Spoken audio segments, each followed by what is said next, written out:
d'enregistrement. Madame Tremblay, la parole est à vous. Alors, bonjour à tous et à tous. Mon nom est Dominique Tremblay. Je suis directrice aux affaires publiques et gouvernementales à l'Association Restauration Québec. Depuis longtemps, la santé et la sécurité du travail sont au cœur des préoccupations de l'ARQ. D'ailleurs, tous les efforts mis en sensibilisation par le biais de sa mutuelle de prévention portent fruit aujourd'hui, avec une baisse du taux de cotisation à la CNSST qui perdure depuis quelques années. Il me fait donc plaisir de vous souhaiter la bienvenue à ce webinaire sur les pratiques gagnantes en assignation temporaire et comment faciliter le retour en emploi après l'accident de travail. Celui-ci, présenté en collaboration avec notre partenaire TELUS Santé, a été conçu pour vous aider à vous familiariser avec ce sujet et à favoriser le retour de vos employés après un accident de travail. À titre informatif, vous recevrez par courriel d'ici une journée ou deux le lien pour revoir le webinaire ainsi que le PDF de la présentation.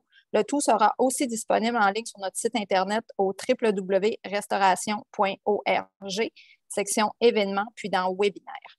Permettez-moi maintenant de vous présenter votre animatrice d'aujourd'hui, donc Mme Maryse Desjardins, qui dirige le service de la formation en santé et sécurité pour le compte de TELUS Santé.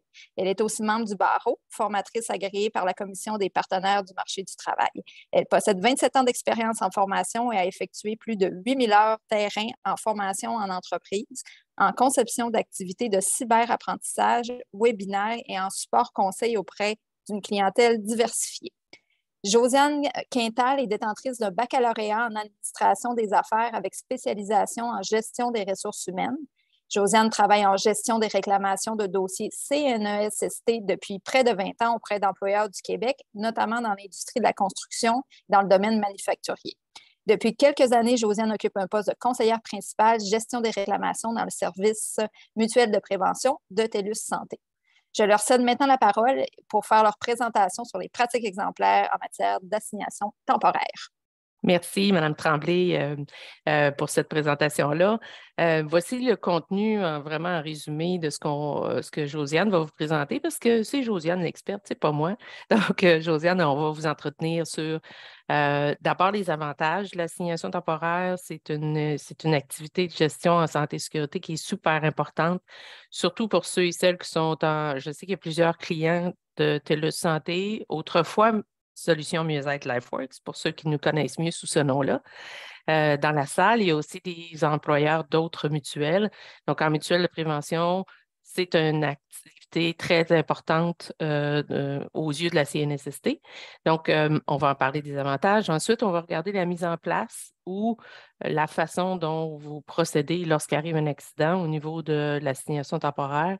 Et finalement, Josiane va vous entretenir aussi de la réponse du médecin, puis comment on gère le dossier à travers les différentes étapes et rencontres avec le médecin traitant. On va terminer avec une période de questions à la fin. Donc, le webinaire devrait avoir une durée d'environ 1 heure et la dernière période sera pour vos questions. J'attire votre attention sur une petite mention au bas de l'écran.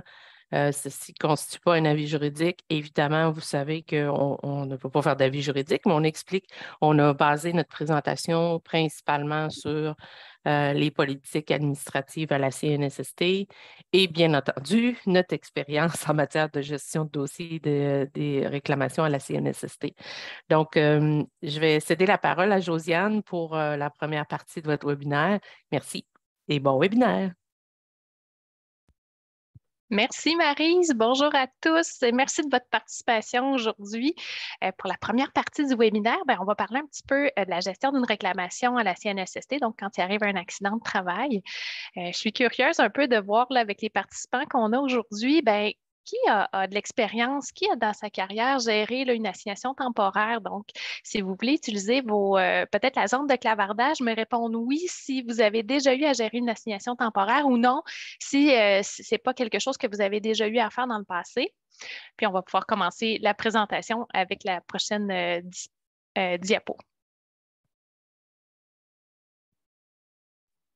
On a déjà des réponses. Les réponses rentrent, oui.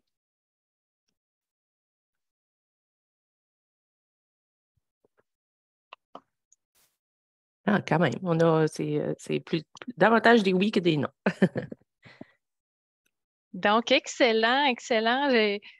les réponses continuent de rentrer. Donc, on a peut-être un moitié-moitié, Maryse, Mhm.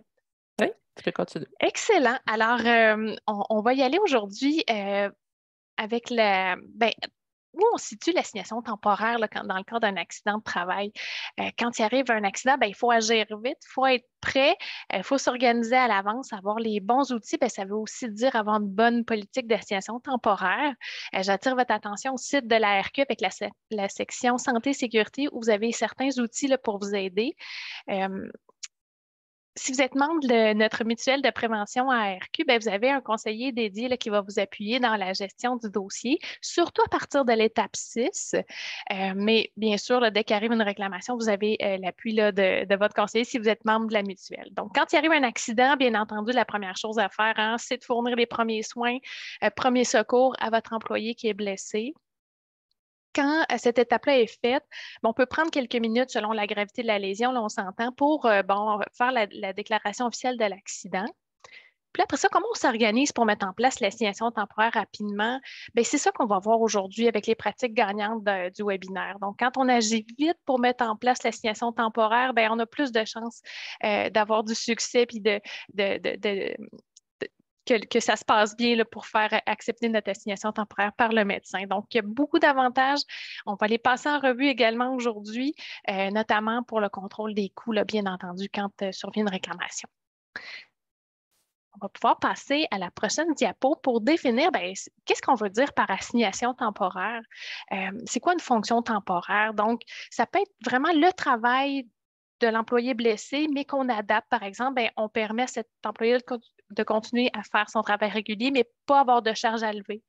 Ou on peut lui donner un autre poste comme de l'entrée de données au niveau de la comptabilité, créer un poste sur mesure pour le temps de la convalescence, par exemple l'accueil de clients à l'entrée ou de le mettre à la caisse ou de vraiment ajuster des tâches pour lesquelles il n'y a pas un poste là, officiel, mais qu'on peut accommoder. Donc, on voit que la créativité est importante ici. Pour que ça fonctionne, l'assignation temporaire, il y a l'employeur qui doit offrir des tâches, il y a le travailleur qui doit collaborer, mais il y a surtout le médecin là, qui doit autoriser parce qu'une blessure, ce qu'on veut, c'est que le travailleur guérisse. On ne veut pas nuire à sa période de convalescence, donc il faut que les tâches, bien entendu, soient approuvées par un médecin traitant. La loi sur les accidents de travail, maladies professionnelles, la LATMP, vraiment encadre la pratique de l'assignation temporaire pour un travailleur blessé. Les mêmes conditions de travail, le même salaire doivent être offertes. C'est un travailleur qui est sur le quart de soir habituellement, qui a une prime de soir, il faut que son salaire soit protégé, même s'il y a une entente qui est faite avec le travailleur puis qui vient travailler de jour, par exemple, son salaire est protégé. La CNSST aussi vient donner des outils sur leur site de la CNSST. Ils ont vraiment bien encadré cette pratique-là. Donc, on ne peut pas faire ça de n'importe quelle façon. C'est ce qu'on va voir aussi aujourd'hui pour vraiment respecter là, ce qui est en place au niveau de la loi sur les accidents de travail et maladies professionnelles. Quand on ne se conforme pas aux pratiques qui sont en place, on s'expose avec la plainte 32. Donc, la plainte, en vertu de l'article 32, c'est un des recours que les travailleurs ont si l'assignation n'est pas bien gérée. Donc, ça, je ne rentrerai pas trop dans les détails à ce sujet-là, mais il faut faire vraiment attention à nos pratiques pour que tout soit conforme. Donc, passons maintenant à revue les avantages de l'assignation temporaire dès le jour de l'accident, autant pour l'employeur que pour le travailleur. Donc, je vous invite à prendre votre outil texte. Je vous rappelle à ceux qui sont arrivés peut-être un petit peu plus tard, en glissant la souris vers le bas de votre écran, vous avez un petit crayon vert, appuyez sur le crayon vert qui va apparaître et choisissez le T majuscule pour texte, puis allez positionner tout simplement votre curseur du côté des travailleurs et de l'employeur pour nous écrire directement à l'écran. Ou si vous préférez aller dans le clavardage, vous pourrez reproduire vos commentaires à l'écran aussi. Donc, la question est simple, selon vous. C'est quoi les avantages de l'assignation temporaire pour le travailleur? Puis, même chose du côté de l'employeur. Donc, on vous laisse quelques secondes pour nous répondre ou mettre brièvement vos commentaires à l'écran ou dans le clavardage, c'est selon. Voyez-vous des avantages à ce qu'on procède à l'assignation temporaire pour le travailleur, mais aussi pour l'employeur?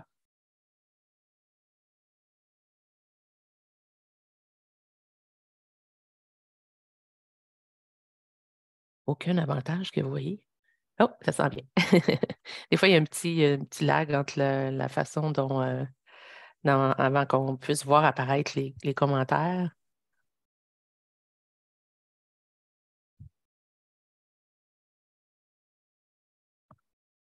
Vous pouvez les écrire dans le clavardage si vous préférez.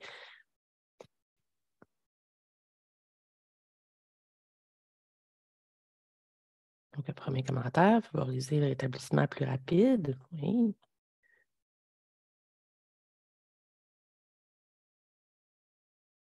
Excellent.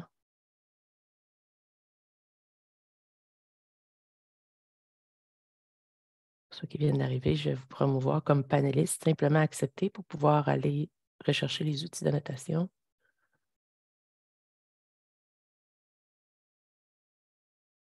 Ah, intéressant comme commentaire.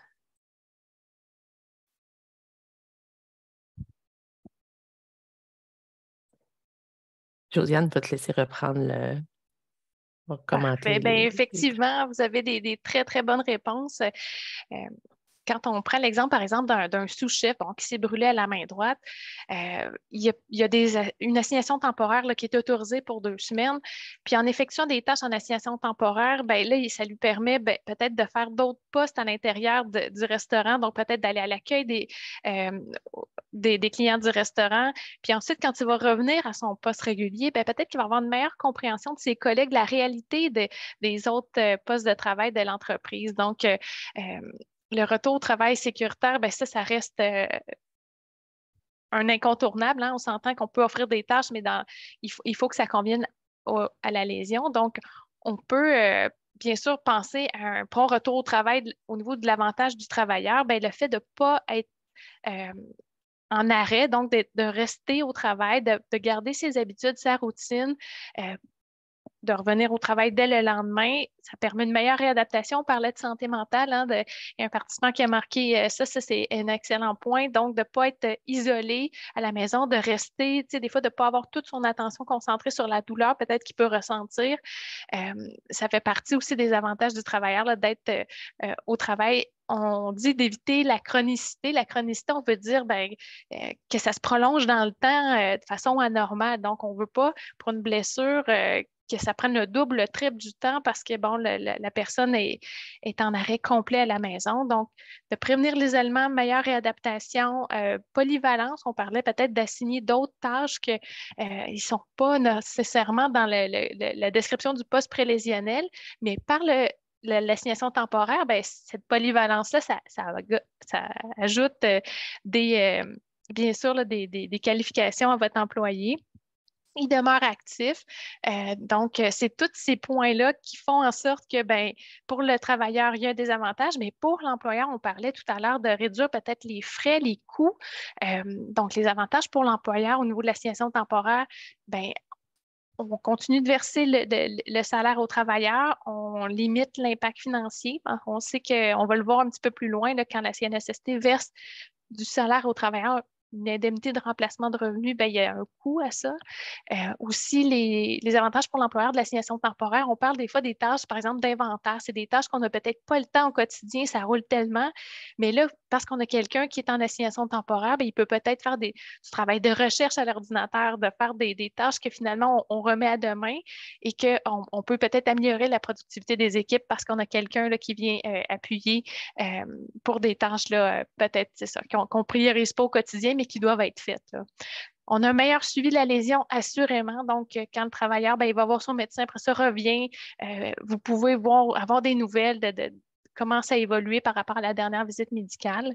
Bien sûr que ça contribue à la productivité de l'équipe parce qu'on a besoin de tout notre personnel, surtout en pénurie de main-d'œuvre. Donc, le fait d'avoir quelqu'un, des fois, qui va venir juste faire peut-être des petites tâches pour que la coordination dans l'équipe se poursuive, malgré qu'il vous manque une personne là, au travail régulier. OK. Alors, on a fait une diapo ici juste pour avoir un portrait un peu d'ensemble des coûts quand il arrive un accident de travail.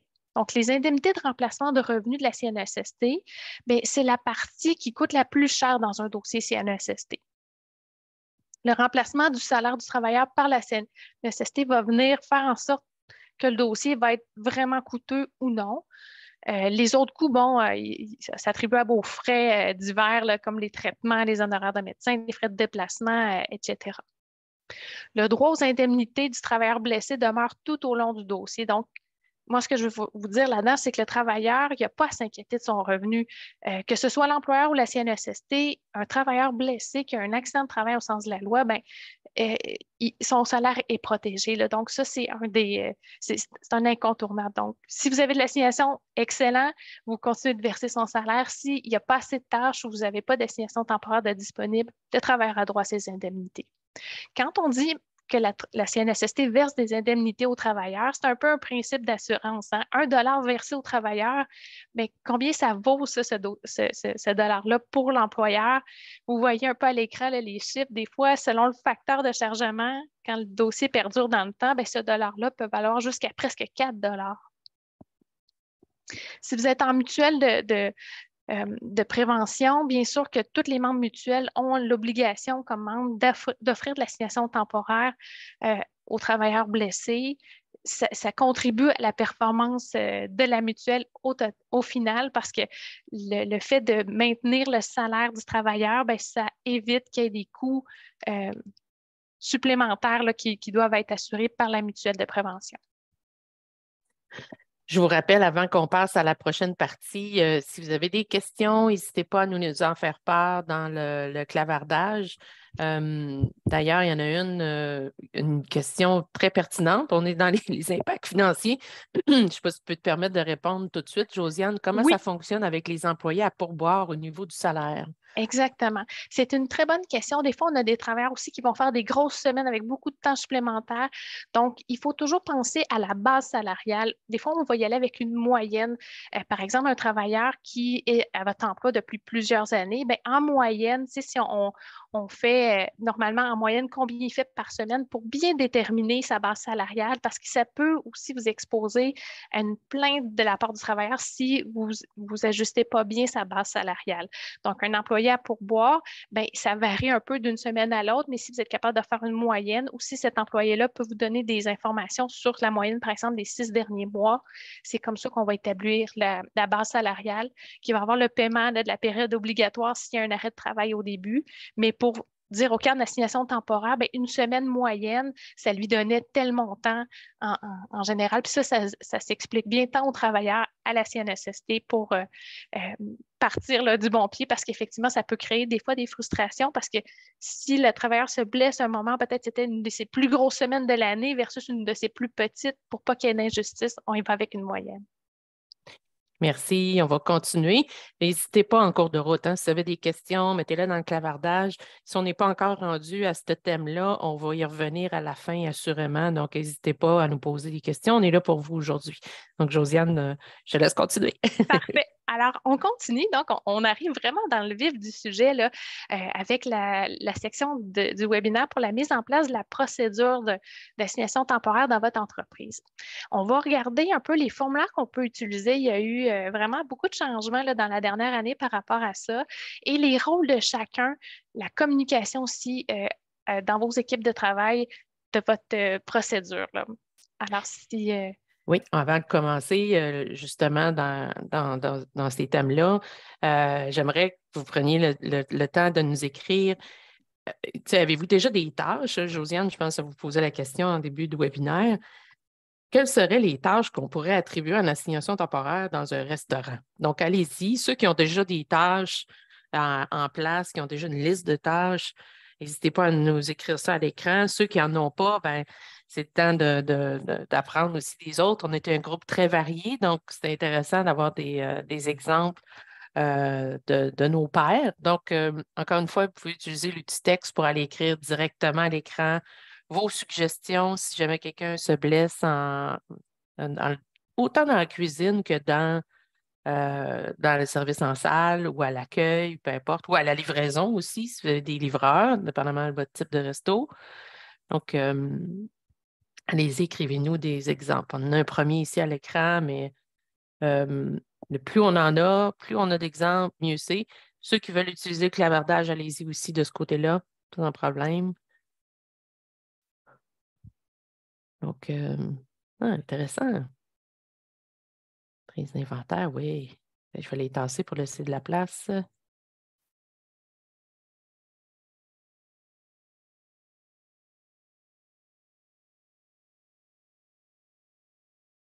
Est-ce qu'on a d'autres exemples?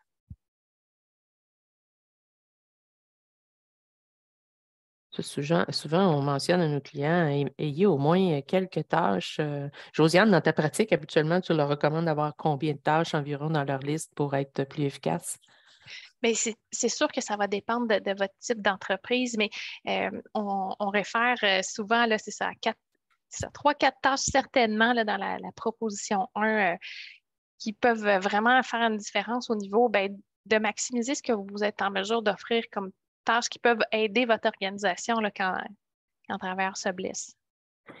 Oui, good, merci. On vous a préparé à la diapo suivante une espèce ben, de ce qu'on voit le plus dans nos dossiers. Je suis dans l'équipe de gestion pour la mutuelle de prévention de la RQ. Donc, on a plusieurs de vos compétiteurs ou collègues, ou en tout cas, quand on gère leur dossier, ben, on a fait une liste des principales tâches qui sont offertes en assignation temporaire là, pour nos clients de la RQ.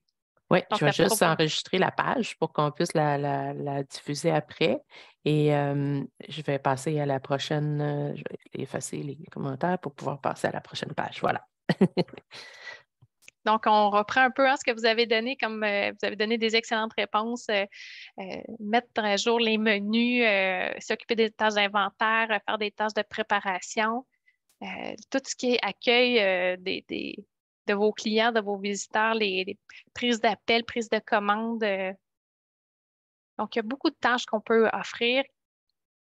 Puis juste en faisant cet exercice-là, de voir qu'est-ce qui est possible, ça permet là, déjà de préparer peut-être des formulaires à l'avance.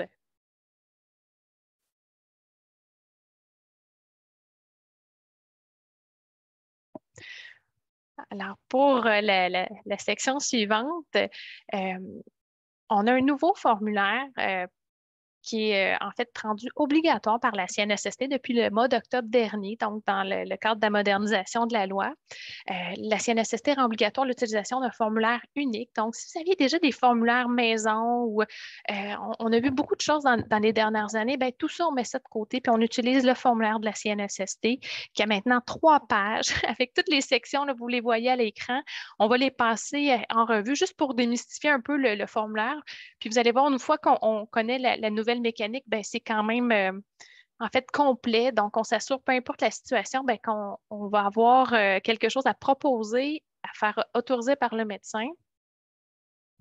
Ce que je voulais aussi vous dire, c'est que le changement majeur avec ce nouveau formulaire-là, c'est qu'on a 2 propositions qu'on peut faire au médecin.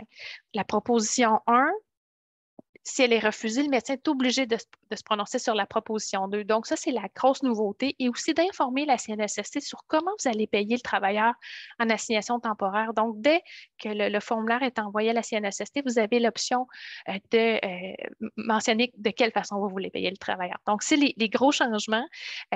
On va passer à la diapo suivante là, pour détailler un petit peu. Bien, vous voyez la section C, ça, c'est la proposition 1. Dans cette proposition-là, bien, vous pouvez être un petit peu plus audacieux dans le sens de donner des tâches, comme on disait tantôt, si vous en offrez peut-être 3 ou 4, ou des tâches qui ressemblent un peu à son poste régulier. Puis là, vous allez voir ce que le médecin, bien, ça se peut qu'il refuse. S'il refuse, bien, on mettra des tâches vraiment légères dans la proposition 2.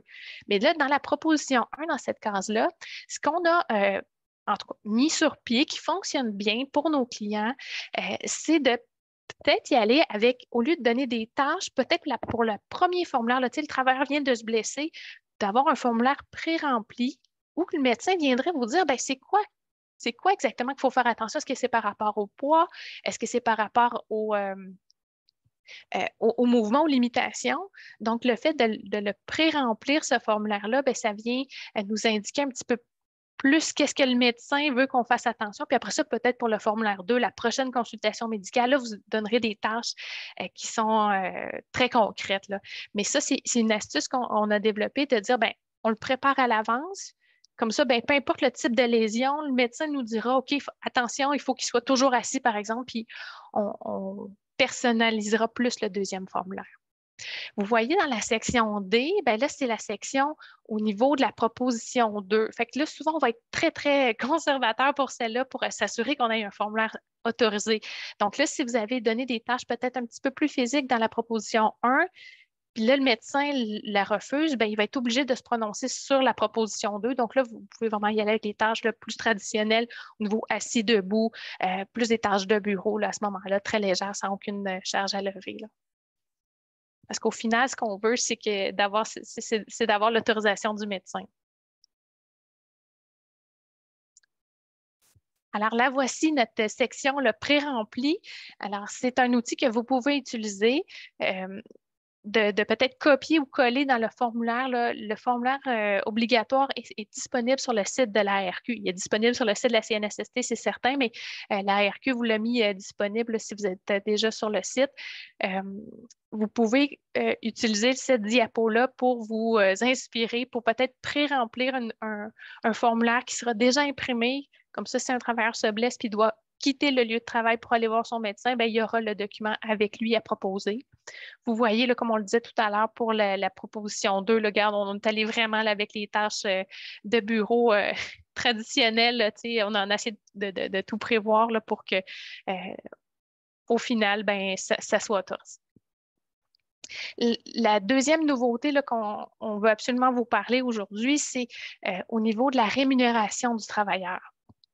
Donc, ce qui n'est pas nouveau, c'est qu'on pouvait déjà avoir des choix différents de rémunération, mais là, c'est juste qu'on le dit à la CNSST pour favoriser ou que les échanges entre la CNSST et l'employeur soient faciles. Donc, si vous choisissez de garder le salaire du travailleur à 100 %, vous allez cocher oui, l'option 1.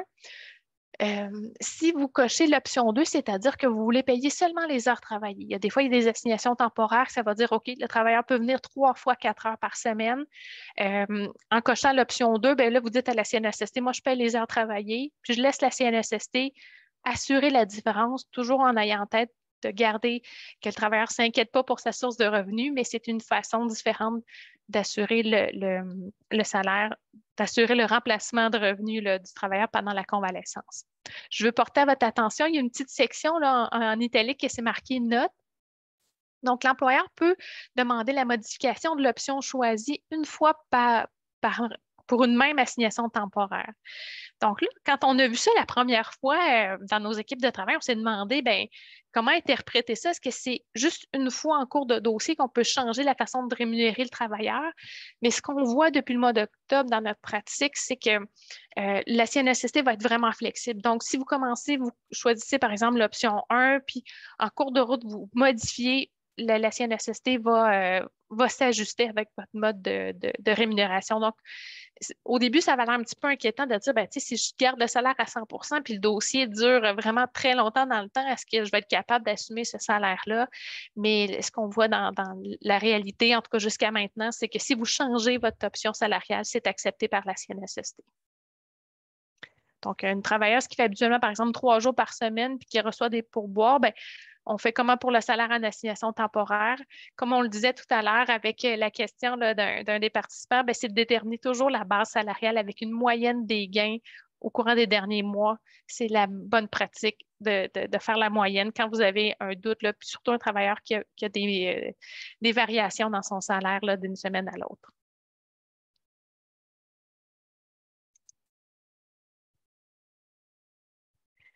Alors, pour en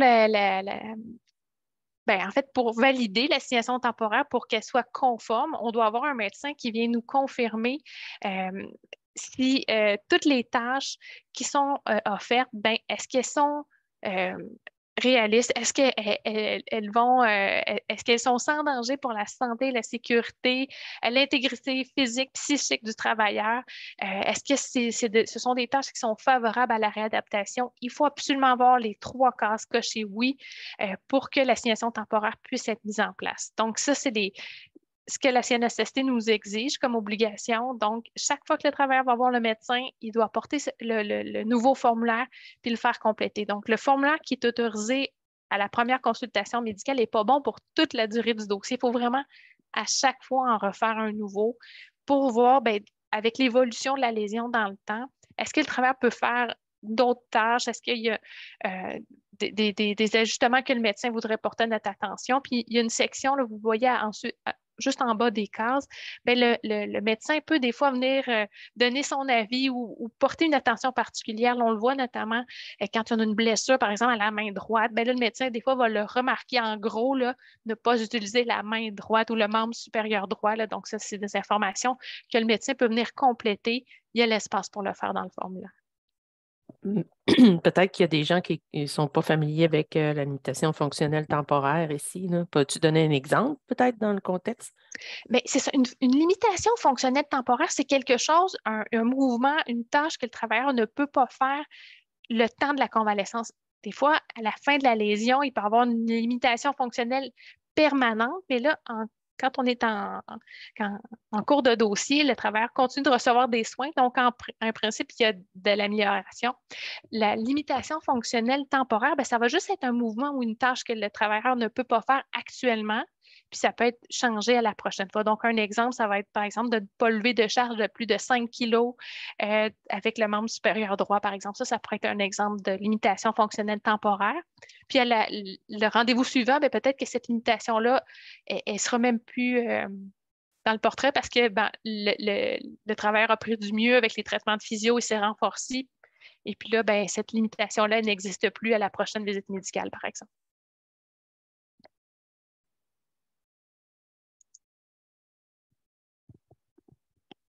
Là, on a vu les tâches qui étaient bon, des suggestions, des possibilités, des tâches qu'on peut offrir en assignation temporaire. On a vu le formulaire d'assignation temporaire, mais dans la préparation, dans l'application de la politique, bien, il faut aussi prévoir bien, comment on va le communiquer dans nos équipes de travail.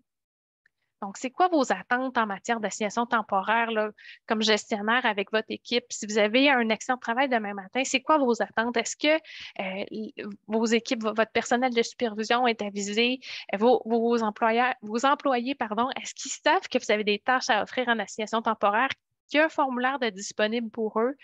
Donc, dès que l'accident survient dans les bonnes pratiques, bien, il faut remettre un formulaire d'assignation temporaire qui est prêt à utiliser. On a vu tantôt bien, qu'on pouvait peut-être pré-remplir, faire imprimer à l'avance, puis vous avez juste le nom du travailleur à mentionner sur le formulaire avant qu'il quitte pour aller voir le médecin.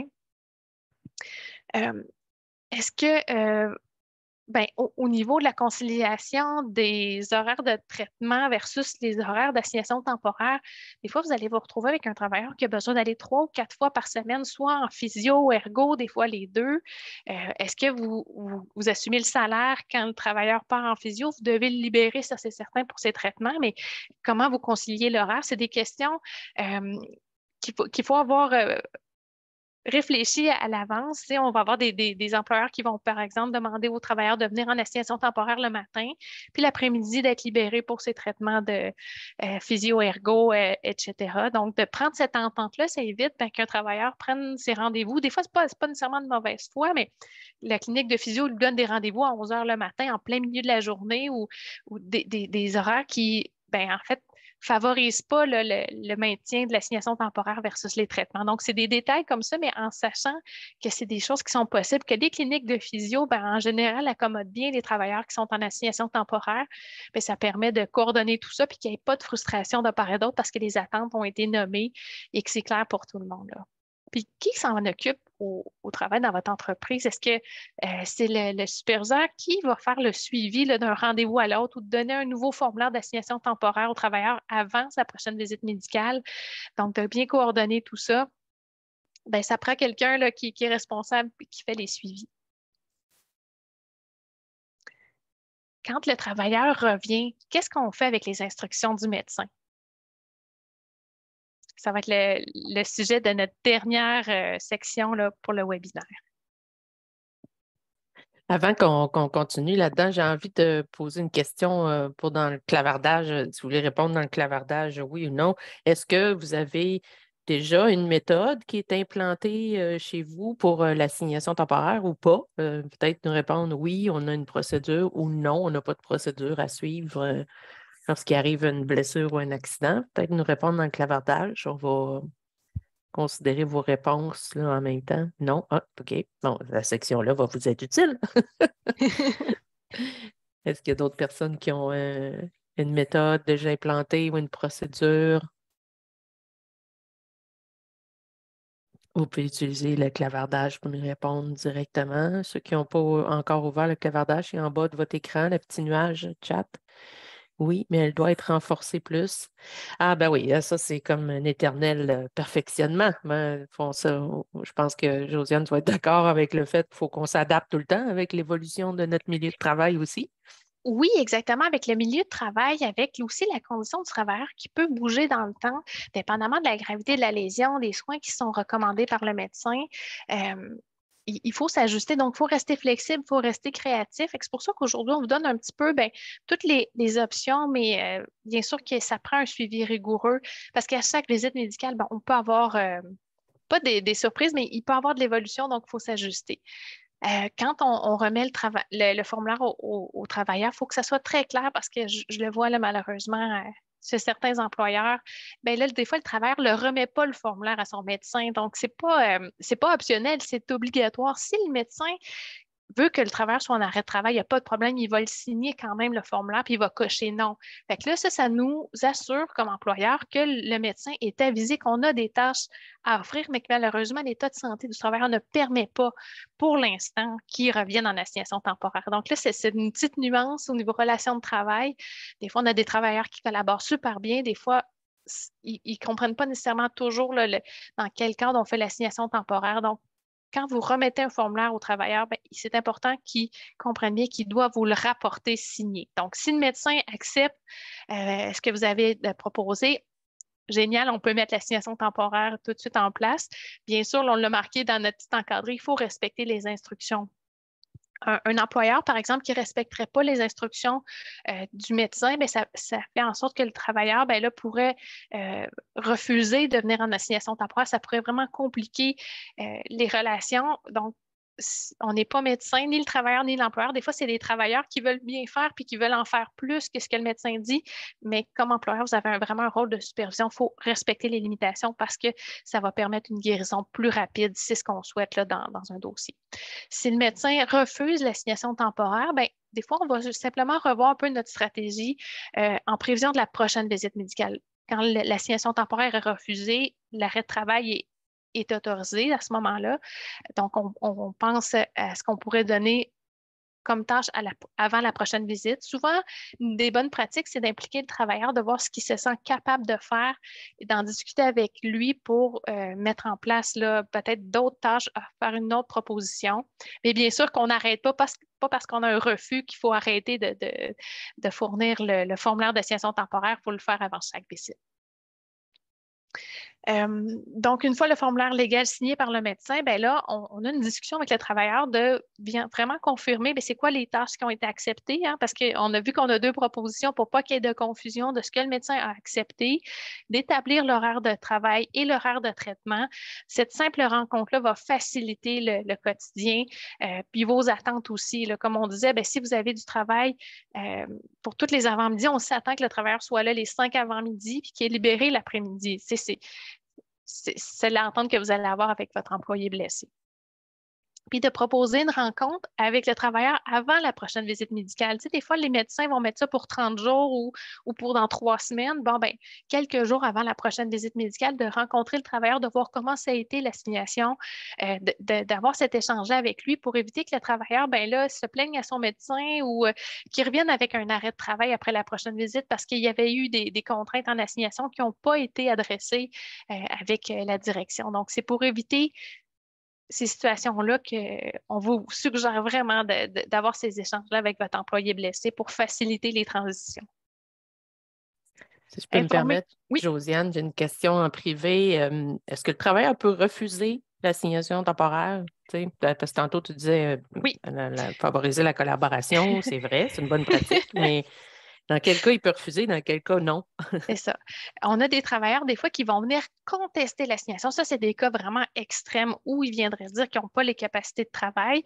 Ça, c'est des choses qu'on voit de façon plus plus rare. Mais ce qu'on voit souvent, c'est que le travailleur, lui, ça ne tente pas de venir faire ces tâches-là. Fait que là, dans ces conditions-là, quand l'employeur a une belle assignation temporaire valide, qui a été autorisée par le médecin traitant, puis que c'est le travailleur qui décide de ne pas se présenter parce que ça ne lui tente pas, c'est là que la loi nous permet, comme employeur, de le dire à la CNSST puis de faire la journée là, où on a une absence non autorisée, une demande de suspension. Donc, on dit à la CNSST, bien, le travailleur est absent de façon non autorisée. On a une assignation temporaire qui est disponible, autorisée par le médecin. On demande à ce que la CNSST ne verse pas d'indemnité pour la journée et nous, on ne paiera pas de salaire parce que le travailleur est absent. Donc, on vient informer la CNSST parce que des fois, il y a des travailleurs comme ça qui ne se présenteront pas, mais là, qui vont se faire payer par la CNSST alors que vous aviez des tâches à offrir. Donc, pour éviter toute la confusion, on fait une demande de suspension en vertu de l'article 142. Ça, nos clients mutuels, ils sont bien avisés de cette opportunité-là, donc on le fait pour eux, là, pour nos clients mutuels, mais c'est une lettre que vous pouvez envoyer à la CNSST pour s'assurer de faire respecter l'assignation parce que c'est jamais le travailleur qui va décider d'être en arrêt de travail. C'est le médecin qui a ce pouvoir-là et pas le travailleur. Ça arrive aussi des fois que les tâches, vous n'en avez pas assez de tâches. Le médecin autorise les travaux légers, mais ce n'est pas possible pour toutes sortes de raisons. Là, à ce moment-là, le travailleur peut rester à la maison parce que c'est l'employeur qui a rendu l'assignation temporaire non disponible. Donc, j'espère que je réponds un peu Et si je peux me permettre de faire du pouce, parce que évidemment, Josiane, tu es plus experte en gestion, moi, je suis plus experte en prévention. Mm-hmm. Il reste toujours que le droit de refus en vertu de notre autre loi, la loi sur la santé et sécurité au travail, c'est si la tâche qu'on a proposée présente un danger là, qui se blesse ou qui blesse quelqu'un d'autre. Et ça, c'est vraiment du côté de la prévention. Ça n'a rien à voir avec l'aspect médical de l'affaire. Admettons, j'ai un exemple d'un client, c'est vrai que c'est plus dans le manufacturier, mais un employé devait utiliser un équipement, mais il n'avait pas eu la formation pour l'utiliser. Donc, il a fait un droit de refus, mais pas en vertu de la condition médicale, mais vraiment un droit de refus en fonction de la loi sur la santé et sécurité au travail. Donc, ça aussi, c'est une possibilité pour le travailleur, mais ça n'a rien à voir avec l'accident comme tel, mais des fois, ça peut être confus, là. On peut avoir pas suffisamment d'informations. Ce qu'il faut, c'est poser des questions, entre autres. Pourquoi il veut refuser la tâche, tu sais? Donc, excuse-moi, j'ai fait du pouce avec ton commentaire. Exactement. Puis ça, si on le voit, c'est quand même plus rare, c'est un peu plus extrême que le travailleur viendrait dire vraiment, là, moi, je pense que ça pourrait nuire à ma santé et sécurité, la tâche que vous avez à proposer. Des fois, c'est peut-être un ajustement entre la compréhension de l'assignation qui est offerte versus ce que le travailleur pensait qu'il devait faire. C'est pour ça que ce qu'on vous propose, de vraiment rencontrer le travailleur pour établir là, comment ça va se passer de l'assignation au concret pour rendre ça facile et clair puis éviter toute confusion. Oui, on va enchaîner encore avec des petits cas spéciaux, justement, avant d'arriver à la période de questions bientôt. Un premier cas spécial, on vous invite à voter soit avec l'étampe ou encore dans le clavardage, prenez l'outil que vous voulez. Admettons qu'on a une situation suivante, le médecin indique travail léger sur une attestation médicale. Votre premier réflexe, c'est votre travailleur est allé voir un médecin ou est allé dans une clinique la veille au soir, il avait travaillé hier, puis là, il vous arrive aujourd'hui avec une attestation médicale, puis le médecin a indiqué seulement travaux légers. Donc, selon vous, ça devrait être laquelle des deux options est la meilleure? L'option 1, je peux affecter dès maintenant le travailleur à des tâches légères, ou l'option 2, je devrais remplir un formulaire d'assignation temporaire. Votre réponse? Soit dans le clavardage ou encore l'option 2. L'option 2. Good. À date, la majorité va vers le 2. Josiane? Oui. Exactement. Le meilleur choix, c'est vraiment l'option 2 parce que là, avec la modernisation de la loi, là, c'est obligatoire, on s'entend. Puis, on n'est pas médecin. Quand c'est marqué travaux légers, c'est quoi des travaux légers là, pour une blessure d'entorse lombaire? Là? C'est pas si évident. Fait que le fait d'avoir un formulaire, ça nous détaille, OK, je peux lui donner telle tâche, le médecin l'a autorisé. Mais en même temps, je voulais juste donner dans ce qu'on voit au quotidien des fois, c'est que là, la mention travaux légers était faite, mais des fois, on va dire au travailleur, peux-tu retourner voir le médecin? Tu sais, je t'avais donné un formulaire, tu ne l'as pas ramené, les travaux légers sont autorisés, mais ce n'est pas assez clair. Donc, on veut s'assurer d'avoir notre formulaire pour toujours aller dans le même sens que le médecin pour pas nuire à la guérison du travailleur en donnant peut-être des tâches qui sont trop lourdes. OK, on y va avec une deuxième question. Vous avez un chef cuisinier qui a un horaire de 40 heures par semaine, puis vous lui avez attribué des tâches ou vous avez une possibilité de lui donner des tâches pour 25 heures dans la semaine avec ce que vous avez dans votre liste d'assignation temporaire. Quelle option, encore une fois, vous devriez choisir parmi les 3 suivantes? Ah, zut, on a déjà mis la réponse à l'écran. Excusez-nous. Oh mon Dieu. Ben ouais, c'est un peu gênant, mais désolé, c'est un problème technique d'animation. Donc, il y avait 3 options. Je vais te laisser commenter, Josiane. Parce que ça, c'est quelque chose qui revient souvent, là. Tu sais, j'ai 25 heures de travaux légers, mais j'aimerais garder son salaire au travailleur à 100%. C'est souvent, ben, en fait, la CNESST, dès qu'il y a de l'assignation temporaire d'autoriser, peu importe le nombre d'heures, vous avez l'option comme employeur de payer le salaire à 100%. Ça fait partie de vos options. Donc, il y a de nos clients qui vont payer les heures travaillées. Il y a des employeurs qui, peu importe le nombre d'heures en assignation temporaire, assurent le salaire à 40 heures. Donc, c'est des fois de voir si vous avez une assignation temporaire qui est dans les faits vraiment, vous avez 25 heures de tâches à donner, mais on ne peut pas demander aux travailleurs d'être sur place pendant 40 heures. Je ne sais pas, pour ceux qui ont plus d'expérience dans les participants, on a déjà vu ça dans le passé, là, de l'asseoir dans la cafétéria puis de rien lui donner. Là, ça, c'est absolument interdit comme pratique.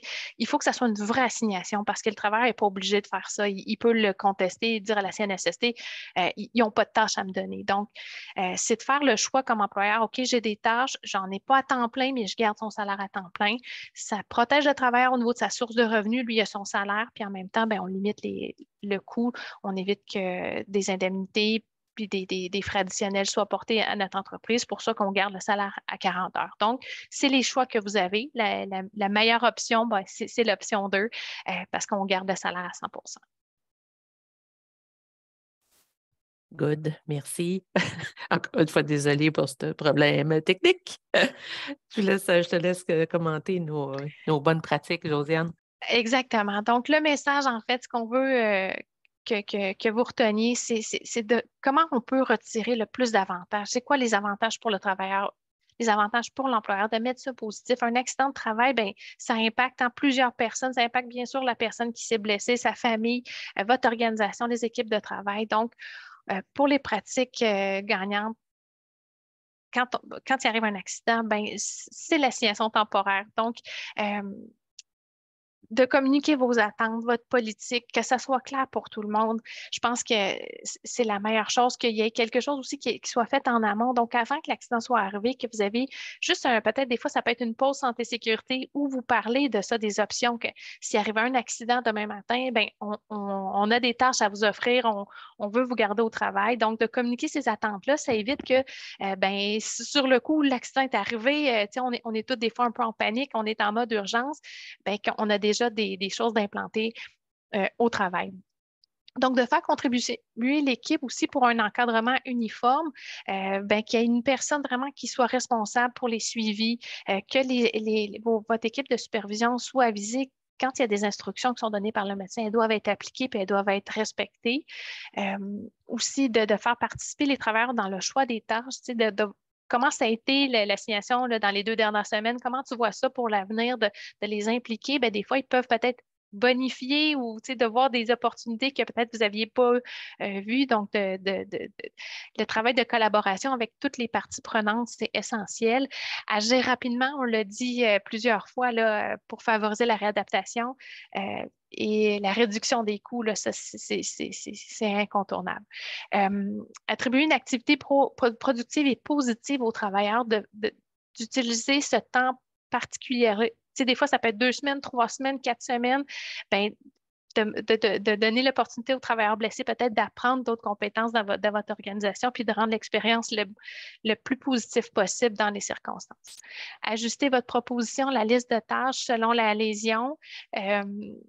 Des fois, bon, pour ceux qui ont plus d'expérience, on sait une blessure au dos, ben, il faut que le travailleur soit assis debout à sa convenance sans charge à lever. Mais là, quand on a une blessure qu'on ne peut pas s'attendre, par exemple, une fracture du poignet, ben, qu'est-ce qu'on donne comme tâche? on essaie des choses, puis dépendamment de la réponse du médecin, ben, on s'ajuste. Respecter en tout temps les limitations fonctionnelles temporaires définies par le médecin. Donc, ce que le médecin nous dit qu'il faut faire attention, il faut le respecter toujours parce que des fois, on va venir compliquer le dossier. Vraiment, par exemple, si le travailleur lève des charges parce qu'il veut bien faire tout ça, mais là, on vient compliquer le dossier, puis des fois, il va aggraver sa lésion. C'est pas ça qu'on veut. On veut la guérison, puis le retour au travail régulier dans les meilleurs délais, là. Collaborer au plan de traitement. Donc, si le travailleur doit être libéré 3 fois par semaine, on le libère 3 fois par semaine parce qu'il en a besoin de ces soins-là tout au long là, de la convalescence.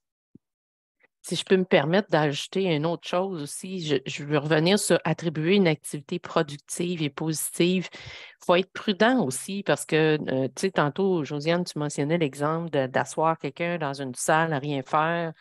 On a déjà connu dans les années passées, hein, ça fait longtemps qu'on fait ça. Donc, on a déjà entendu des cas où un client, par exemple, faisait compter des vis pendant 8 heures par jour. Il faut être très vigilant parce que vous savez que la CNSST elle gère aussi la loi sur les normes du travail dans laquelle ça encadre les cas de harcèlement psychologique et aussi de nature sexuelle. Mais si on parle des cas d'harcèlement psychologique, si on donne une activité qui est vraiment dégradante à quelqu'un, peut-être que ça pourrait exposer l'entreprise et le gestionnaire à une plainte pour harcèlement parce que ça fait partie, et de plus en plus, la CNSST est sensible, évidemment, avec toute la modernisation à la santé mentale.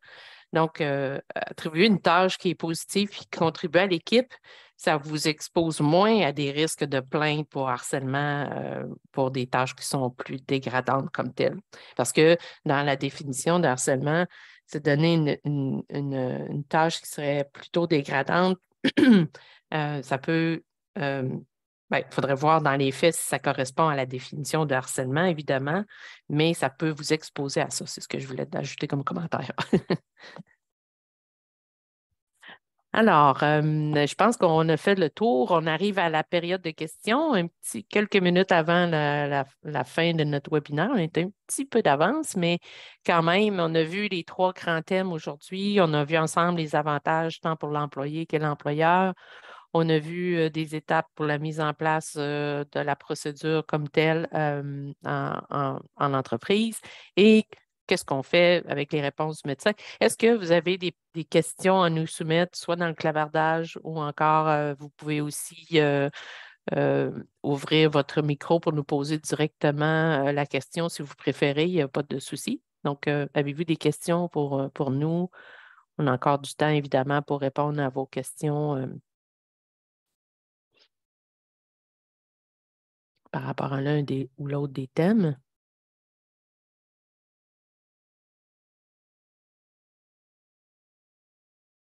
Non, pas de questions à nous soumettre. Il y a encore un point qu'on a négligé avant de continuer dans cette période de questions-là. Il y a des outils qui sont disponibles. Peut-être que tu peux commenter ce qu'on voit à l'écran, Josiane. Exactement. Pour les entreprises qui aimeraient en fait, implanter là, cette semaine une politique d'association temporaire, la RQ vous donne un beau modèle à suivre que vous pouvez adapter à votre entreprise. Donc, d'avoir une politique d'association temporaire, vous pouvez retrouver ce document-là dans la section santé et sécurité du site de la RQ. Vous allez aussi retrouver le formulaire d'assignation temporaire là, que vous pouvez imprimer à l'avance. Et vous avez aussi un formulaire d'enquête et analyse d'accident sur le site de la RQ. Donc, je vous encourage vraiment, quand il y a un accident, de bien comprendre la cause de l'accident pour prévenir qu'une nouvelle lésion comme ça survienne, puis de comprendre qu'est-ce qui a causé cette blessure-là pour éviter, encore une fois, on parlait de confusion tout à l'heure pour les attentes, de comprendre qu'est-ce qui est arrivé comme accident, puis s'assurer que c'est en lien avec le travail aussi. Donc, au niveau de la gestion, des fois, on va contester des dossiers. Là, je ne veux pas rentrer là-dedans, mais d'utiliser le formulaire d'enquête pour bien comprendre dès le départ l'accident, ça aide au niveau de la gestion. Ça, c'est incontournable. Oui, avant qu'on conclue la rencontre, est-ce qu'il y a des gens qui auraient des questions? Encore une fois, on vous offre la possibilité, si jamais vous voulez nous poser des questions, on est encore là Oui. Bonjour, j'ai une petite Oui, question de mon allez-y. côté. Qu'est-ce que vous suggérez qu'on fasse dans des cas où le formulaire d'assignation temporaire est remis à l'employé et tout, mais que c'est ça, finalement, il n'est jamais remis au médecin, puis ça, tu sais, ça fait plusieurs fois, là, plusieurs rapports médicaux qu'on reçoit, mais il n'y a pas le formulaire d'assignation temporaire signé par le médecin. Donc, je me demandais si vous aviez comme des conseils, quelque chose qu'on pourrait faire dans ces cas-là. Oui, vous n'êtes pas tout seul, hein, ça arrive, cette situation-là. Il y a des fois, il y a même des clients qui vont donner un avis disciplinaire parce que les attentes, quand elles sont claires, on remet un formulaire au travailleur, puis quand il revient de son rendez-vous, ben, s'il n'y a pas le formulaire, des fois, vous pouvez lui demander de retourner voir le médecin. Ce qu'on fait aussi pour nos clients mutuels, ben, des fois, on va écrire directement au médecin traitant. Tu sais, c'est pas le plan A, c'est toujours que le travailleur discute de l'assignation temporaire avec son médecin, puis que le médecin le signe. Mais là, quand le plan A ne fonctionne pas, le plan B, des fois, c'est d'envoyer un fax au médecin traitant pour lui envoyer le formulaire que vous avez avec les tâches, avec des fois juste une lettre qui explique que dans votre entreprise, vous avez une politique d'assignation temporaire et vous avez des tâches à offrir pour permettre le retour rapide du travailleur dans votre milieu de travail. Donc, en écrivant au médecin, bien, des fois, on a des belles réponses que le médecin traitant va vous signer le formulaire. Dès que le formulaire est signé par le médecin, l'assignation temporaire est valide, donc vous pouvez l'utiliser. On voit certains cas aussi où on peut écrire à la CNSST de dire, écoutez, on a une assignation temporaire qui est disponible dans notre entreprise, on a une problématique, est-ce que vous pouvez contacter le travailleur aussi pour lui rappeler ses obligations de faire signer le formulaire? Puis des fois, un travailleur qui est en arrêt complet, qui reçoit ses indemnités de la CNSST, quand il reçoit un appel de son agent qui lui dit, écoute, moi, je m'attends que l'assignation temporaire soit signée par son médecin. Ça vient renforcer le message. Ils mettent une certaine pression aussi sur le travailleur, d'autant plus que c'est obligatoire depuis le mois d'octobre dernier. Donc, la CNSST travaille encore plus en collaboration avec les employeurs quand il y a de l'assignation temporaire de disponible. Donc, ça serait un peu mes astuces. J'espère que je réponds à votre question. Oui, merci beaucoup. Est-ce qu'il y a d'autres personnes qui ont des questions sur des cas particuliers? On a encore du temps, si vous le voulez. Oui, bonjour. Oui, allez-y. Nous, on a plusieurs employés qui ils travaillent un ou deux soirs, là, fin de semaine, semaine, mais qui sont des travailleurs temps plein dans leur domaine d'activité. S'ils se blessent chez nous, comment qu'on gère ça? C'est des travailleurs mettons, ce travailleur-là a 2 employeurs. Ouais, là, mettons, il travaille au gouvernement, là, à temps OK. plein, puis il vient faire un chiffre serveur dans la semaine, mettons. C'est ça. Puis là, mettons, il se blesse chez vous. Ouais, L'accident survient chez vous. exact. Là, on revient aussi à la base salariale. Mettons, si l'accident, là, je dis n'importe quoi, il est tombé dans les escaliers dans votre entreprise, il s'est fracturé la cheville, puis là, ça fait en sorte qu'il est invalide tant pour son activité principale, puis votre travail. La CNSST va déterminer c'est quoi sa base salariale. Puis là, ce qui va arriver, c'est que ça va être imputé chez vous parce que l'accident est arrivé chez vous. J'ai eu cette situation-là récemment, puis c'est ça qui arrive, c'est qu'il y avait 2 employeurs, mais là, l'accident est survenu chez, mettons, mon client, mais le travail est en arrêt complet pour les 2. Puis lui, il faut que sa base salariale soit protégée. Donc, ça devient quand même délicat, mais soyez assurés que votre travailleur, ben, il va être pris en charge par la CNSST, mais là, dépendamment du type de lésion, dépendamment quels soins il va avoir besoin, puis dépendamment combien de temps ça va durer dans le temps, c'est un dossier certainement là, que vous devez suivre de près pour s'assurer qu'il y ait tous les soins, puis qu'il y ait une expertise médicale au besoin également. Mais au niveau de l'imputation des coûts, ça va aller dans votre dossier. Okay. Fait que ça veut dire que nous, on se retrouve à payer son salaire temps plein plus son temps partiel.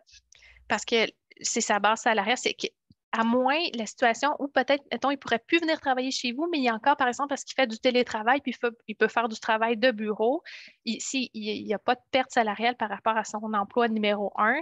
Vous voyez la nuance de juste de venir expliquer, ben, s'il n'est pas en invalidité complète, ben là, le dossier, il n'y aura pas le même coût. Là, donc. OK, parfait. Merci. Mais très bonne question. Ça n'arrive pas souvent. Heureusement, mais Heureusement, oui. Oui, c'est ça, parce que ça devient compliqué. Puis là, ben, c'est ça, c'est la capacité de travail là, qui va venir jouer là-dedans. Oui, bonne question. Est-ce qu'il y a d'autres questions pour Josiane avant qu'on conclue notre webinaire aujourd'hui? On a encore du temps, si vous voulez. Non, pas d'autres questions. Donc, Mme Tremblay, je pense que vous vouliez faire un petit mot de fermeture, je pense. Oui, tout à fait. Donc, merci beaucoup, Mesdames Desjardins et Quintal, pour cette présentation sur l'assignation temporaire. Nous espérons que l'information vous aura été utile à tous et à toutes. Vous avez pu constater qu'il est possible en restauration de réaffecter vos employés à d'autres tâches le temps de la guérison. Donc, on n'y pense pas toujours, mais c'est une option qui existe. En terminant, prenez note qu'un sondage de satisfaction vous sera aussi envoyé à la suite du présent webinaire. Nous vous invitons à le remplir rapidement dès la réception pour nous aider à améliorer nos présentations. Donc, merci encore une fois d'avoir été parmi nous et nous vous souhaitons à tous et à toutes une excellente journée. Merci. Bonjour à tout le monde et merci beaucoup pour votre participation. Au revoir. Merci. Bonjour. Merci. Merci.